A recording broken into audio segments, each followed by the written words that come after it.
नमस्ते। आज हम एक बहुत ही खास चीज को समझने वाले हैं। एक ऐसा प्रकाशन जो भारत में कई लोगों के लिए करियर का खजाना है, एम्प्लॉयमेंट न्यूज। चलिए आज पता लगाते हैं कि यह हमें भारत के पब्लिक सेक्टर में काम करने के बारे में क्या बताता है। देखिए, ये सिर्फ नौकरियों की एक लिस्ट से कहीं ज्यादा है। ये असल में एक खिड़की है जो हमें उन भूमिकाओं की एक झलक देती है जो हमारे देश को चलाती हैं, उन इंजीनियरों से जो हमारे इंफ्रास्ट्रक्चर को खड़ा करते हैं, उन एडमिनिस्ट्रेटर्स तक जो सरकारी सेवाओं को हम तक पहुंचाते हैं। तो ये देखिए, असली चीज कुछ ऐसी दिखती है। और जैसा कि साफ है, इसमें सिर्फ जॉब के विज्ञापन नहीं है, ये प्रेरणा से भी भरा हुआ है। इसमें सिविल सर्विसेज के टॉपर्स के इंटरव्यू जैसी सक्सेस स्टोरीज भी होती हैं।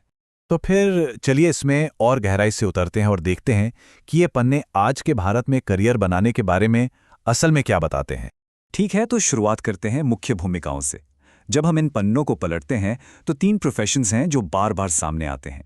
ये मानो भारत के पब्लिक सेक्टर के ग्रोथ इंजन हैं। सबसे पहले इंजीनियर्स।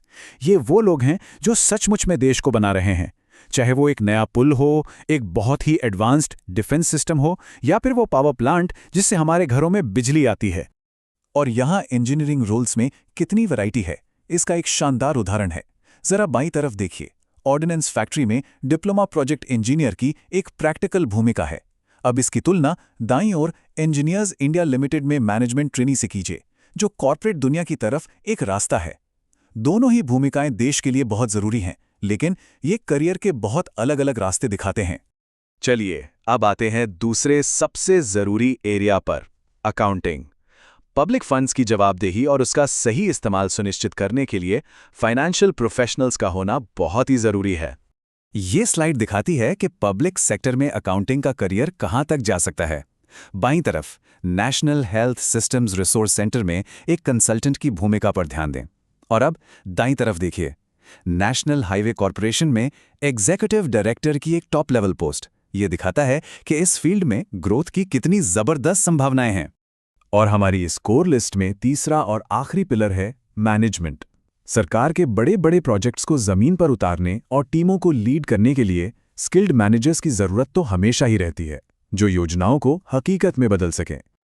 और जब बात मैनेजमेंट की हो तो मौके भी उतने ही बड़े होते हैं। जरा इस नंबर पर गौर कीजिए, 2,80,000 रुपए। यह NHIDCL में एक एग्जीक्यूटिव डायरेक्टर की मासिक सैलरी का ऊपरी स्तर है। यह एक साफ इशारा है कि पब्लिक सेक्टर में लीडरशिप सिर्फ बड़ी जिम्मेदारी ही नहीं, बल्कि बड़े फाइनेंशियल रिवॉर्ड्स भी साथ लाती है। ठीक है, तो अब तक हमने मुख्य भूमिकाओं को देख लिया है, लेकिन अब वक्त है कुछ ऐसा देखने का जो शायद आपको चौंका दे और सरकारी नौकरी की जो एक आम धारणा है उसे पूरी तरह से बदल दे। अक्सर लोगों के दिमाग में आता है कि सरकारी नौकरी का मतलब है एक ऑफिस और फाइलों का ढेर, पर क्या हकीकत यही है? चलिए इस धारणा को तोड़ते हैं। इसे देखिए जरा, ये किसी भी तरह से एक डेस्क जॉब नहीं है।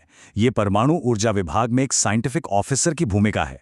सोचिए, एक हाईटेक बेहद जरूरी रोल जो भारत के एनर्जी फ्यूचर को गढ़ने वाली रिसर्च के सबसे आगे है। और अब एक बिल्कुल ही अलग दुनिया में चलते हैं। ये देखिए, सचिवालय सुरक्षा बल में कांस्टेबल यानी नाई के लिए एक वैकेंसी। ये कितना कमाल का उदाहरण है ना, कि पब्लिक सेक्टर को कितनी तरह के टैलेंट की जरूरत है, परमाणु वैज्ञानिकों से लेकर स्किल्ड कारीगरों तक, और हर कोई देश की सेवा में अपना योगदान दे रहा है। तो ये तो हमने देख लिया कि किस किस तरह की नौकरियां हैं। अब सवाल ये उठता है कि इनके लिए अप्लाई कैसे करें और सफल होने के लिए क्या चीजें जरूरी हैं। तो एंट्री के लिए क्या चाहिए होता है? देखिए, ये हर रोल के हिसाब से काफ़ी अलग अलग होता है। जैसा कि हम देख सकते हैं, क्वालिफिकेशन 10वीं पास से लेकर PhD तक कुछ भी हो सकती है। उम्र की सीमा आमतौर पे 18 से 35 साल होती है, लेकिन हाँ, कुछ कैटेगरीज के लिए छूट भी मिलती है। आजकल तो लगभग सब कुछ ऑनलाइन ही होता है और सिलेक्शन में अक्सर एक रिटन एग्जाम और फिर इंटरव्यू या प्रैक्टिकल टेस्ट होता है। पूरे एप्लीकेशन प्रोसेस को हम इन आसान स्टेप्स में समझ सकते हैं। सबसे पहले अपनी एलिजिबिलिटी चेक करें, फिर ऑफिशियल नोटिफिकेशन ढूंढें, अपने सारे डॉक्यूमेंट्स तैयार रखें, डेडलाइन से पहले ऑनलाइन अप्लाई करें और आखिर में एग्जाम और इंटरव्यू की जोरदार तैयारी करें। तो ये तो हो गई प्रैक्टिकल बातें, लेकिन अब थोड़ा और गहराई में जाते हैं और उस चीज़ के दिल को समझते हैं जो इतने सारे लोगों को पब्लिक सर्विस की तरफ खींचती है।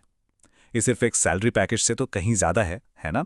UPSC टॉपर राजेश्वरी सुवे M की ये बात इसे बहुत खूबसूरती से बयां करती है। वो सार्वजनिक सेवा के व्यापक कैनवस के बारे में बात करती हैं। ये दिखाता है कि ये सिर्फ एक जॉब नहीं है, बल्कि एक बड़े मकसद का हिस्सा बनने का मौका है, अपने देश के लिए कुछ करने का मौका है। तो आखिर में ये पूरा मामला इस एक सवाल पर आकर टिक जाता है, कोई किस तरह का प्रभाव डालना चाहता है। जॉब टाइटल या सैलरी से परे पब्लिक सर्विस एक सार्थक योगदान देने का अवसर देती है।